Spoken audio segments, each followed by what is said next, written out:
দেখিয়া কন্যা তোর চাঁদর মুখ ফেটে যাবে কন্যা আমারও বুক।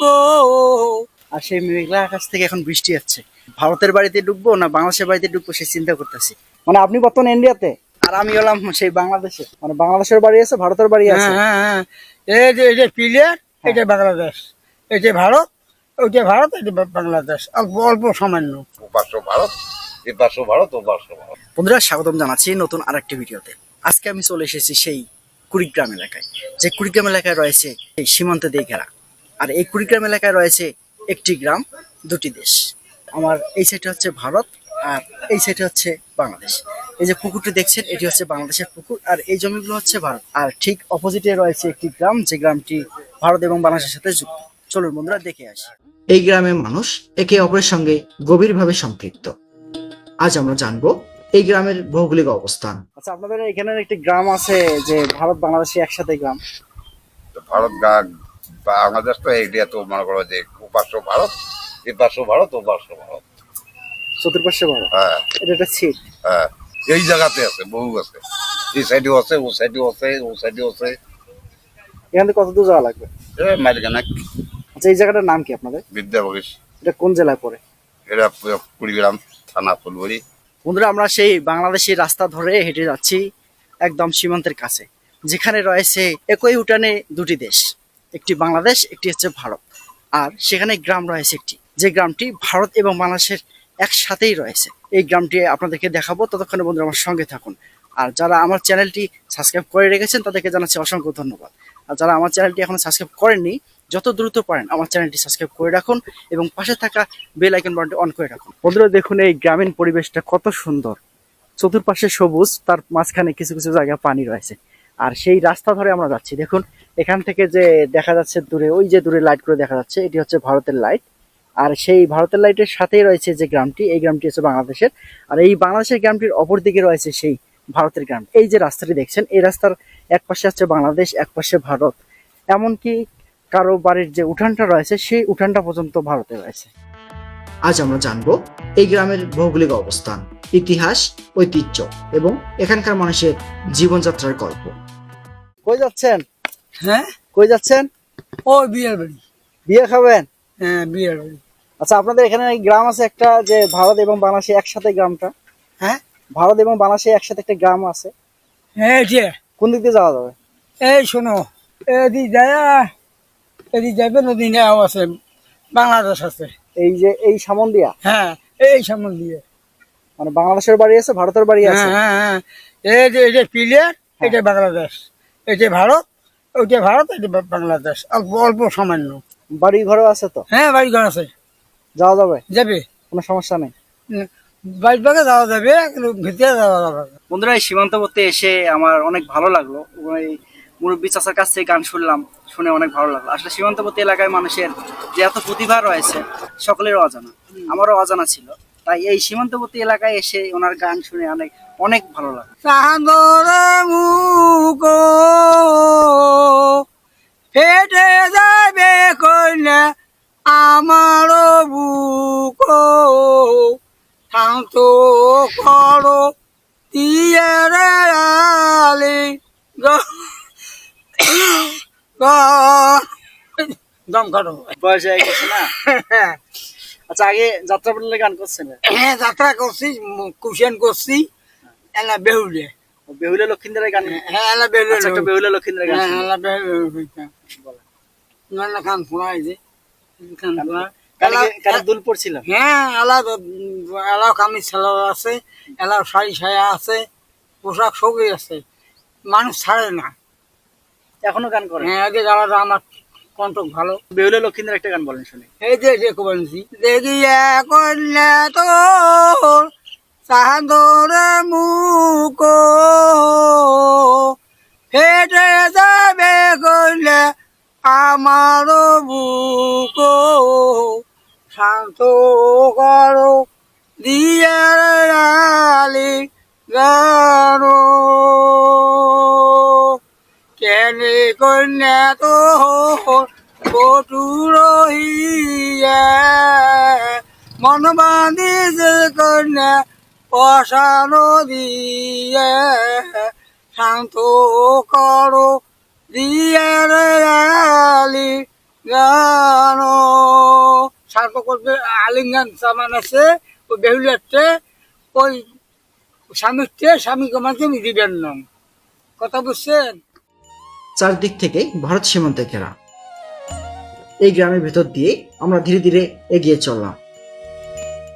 গ্রামের ভেতরে প্রবেশ করতেই চোখে পড়ল দেশভাগের ইতিহাস বহন করে চলা একটি সীমান্ত পিলার। পিলারের এক পাশে বাংলাদেশ, অন্য পাশে ভারত। একটি ছোট্ট পিলার দুটি দেশের সীমানা নির্ধারণ করলেও এপারে ও ওপারে মানুষের জীবন যেন এখনো এক অদৃশ্য বন্ধনে আবদ্ধ।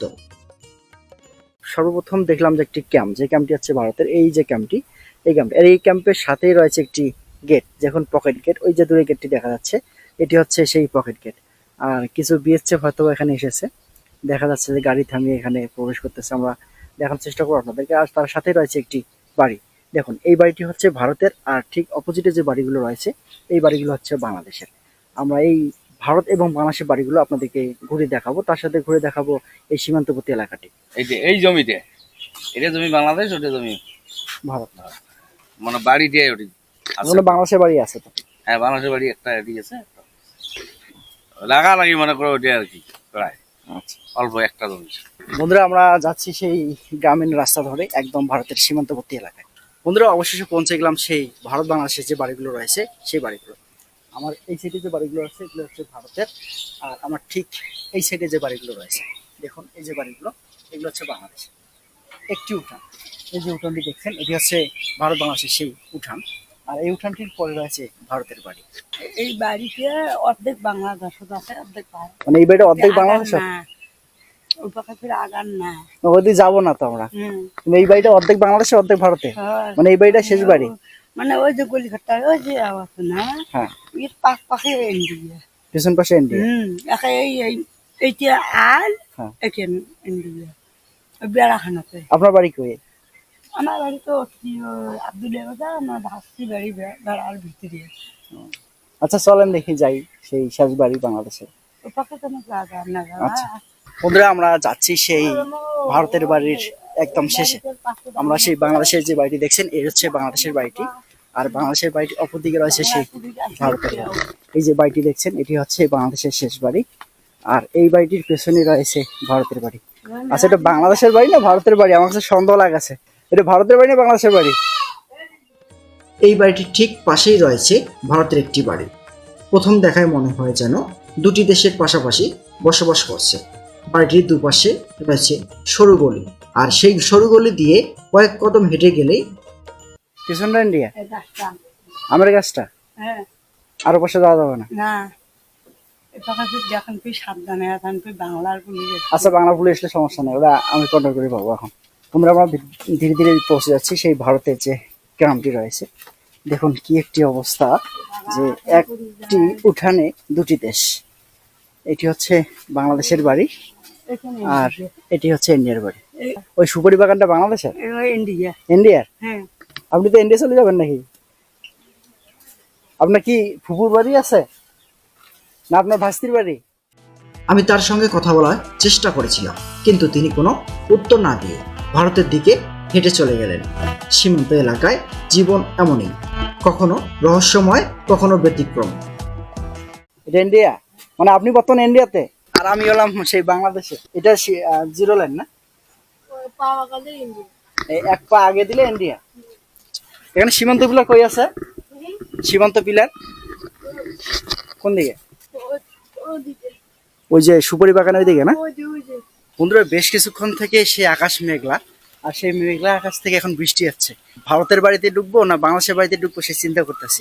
এই যে বাড়িগুলো দেখছেন এগুলো হচ্ছে বাংলাদেশের বাড়ি, আর ঠিক অপর দিকে যে বাড়ি আছে কিছু সেটি হচ্ছে ভারতের বাড়ি। এই যে বাড়িটি দেখা যাচ্ছে এটি হচ্ছে বাংলাদেশের বাড়ি, আর এই বাংলাদেশের বাড়ির পেছনে সেই ভারতের বাড়িগুলো। বলা চলে যে একই উঠানে দুটি দেশ। একদম বাড়িটির পেছনে সেই ভারতের যে বাড়িগুলো রয়েছে সেই বাড়িগুলো, আর এদিকে একটি সীমান্ত পিলার রয়েছে। আপনাদেরকে এখন আপনি সেই সীমান্ত পিলারটি নিয়ে যাব আর দেখাবো যে সীমান্ত পিলার থেকে কত কাছে সেই ভারতের বাড়িগুলো। এখানে এই যে সীমান্ত ওই যে এখান থেকে ওই যে প্লেয়ার আছে ওইখানে, এখান থেকে 20 গজ এই সুপারি ওই মাথা আচ্ছা, আমরা যে বাড়িটাতে ঘুরে এসেছি এটা বাংলাদেশের বাড়ি, এটা এসে বাংলাদেশ, ওই পাশের বাড়িটা ইন্ডিয়া। পাশের বাড়িটা তো ইন্ডিয়া। দেখলাম যে বাড়ির পিছনে কিছু ছোট ছোট সীমান্ত পিলার দেওয়া। হ্যাঁ, প্লেয়ার আছে ওই যে ওইখানে, ওই জায়গায় আছে। ওইদিকে যাওয়া যাবে তো না? হ্যাঁ, যাবে যাবে, এই সোজা যান। বড় প্লেয়ার আছে ওই দিকে। একবার ওইদিকে হ্যাঁ, ওই যে গাছটা দেখা যায় না, আম গাছ না, বড় এই গাছ? যে মেউরি গাছটা দেখা যায় না, ওই সোজা এখন ওই মাথায় আছে 939। এখানে ছাত্র। আর এটা হলো সাব প্লেয়ার 939 থ্রি আছে। কথা বলতে বলতে আমরা পৌঁছে গেলাম ভারত বাংলাদেশ সীমান্তের সেই পিলারের কাছে। স্থানীয়দের কাছ থেকে জানতে পারলাম এই সুপারি বাগানের জায়গাতেই একসময় ছিল বসত বাড়ি। সীমান্ত সংক্রান্ত বিভিন্ন জটিলতার কারণে সময়ের সঙ্গে সঙ্গে তাদের বাড়ি এক স্থান থেকে অন্য স্থানে স্থানান্তর করা হয়েছে। অনেক কিছু বদলে গেছে, হয়ে গেছে সেই সীমান্ত পিলার। বাংলাদেশ তার মানে আমরা এক পায়ে এই দিলে আমরা ইন্ডিয়া নাকি? এখন আমরা ইন্ডিয়াতে আছি। এরপর আমরা প্রবেশ করলাম ভারতের ভেতরে। চোখে পড়ল সারি সারি সুপারি গাছ। এতদিন শুধু ভারতের সুপারি কথা শুনেছি, কিন্তু কাছ থেকে দেখার সুযোগ হয়নি। আজ বাস্তবে সেই সুপারি বাগানে দেখে সত্যিই ভালো লাগলো। চারপাশে ছড়িয়ে থাকা সুপারি গাছ সীমান্ত এলাকায় প্রকৃতির সৌন্দর্যকে আরো মনোমুগ্ধ করে তুলেছে। আমরা যে দাঁড়িয়ে আছি এটা হচ্ছে ভারত, আর এই যে বাড়িঘরগুলো এগুলো সব ভারতের বাড়ি। আর এই বাড়িঘরগুলোর পিছনে রয়েছে এই বাংলাদেশের বাড়িঘর। এই যে বাড়িঘরগুলো দেখছেন, এই বাড়িঘরগুলো হচ্ছে বাংলাদেশ। দেখুন কি একটি অবস্থা, একই জায়গায় দুটি দেশ। ওই বাড়ি উঠে নেই এই বাড়িগুলো, যে বাড়িগুলো ভারত। আমরা সেই বাড়িগুলো দেখলাম এবং আপনাদেরকে দেখালাম। বন্ধুরা, যদি ভালো লেগে থাকে তাহলে অবশ্যই অবশ্যই আমার চ্যানেলটি সাবস্ক্রাইব করবেন এবং পাশে থাকা বেল আইকন বাটনটি অন করে রাখবেন। ভালো থাকবেন, সুস্থ থাকবেন, আল্লাহ হাফেজ। এই সুপারিটা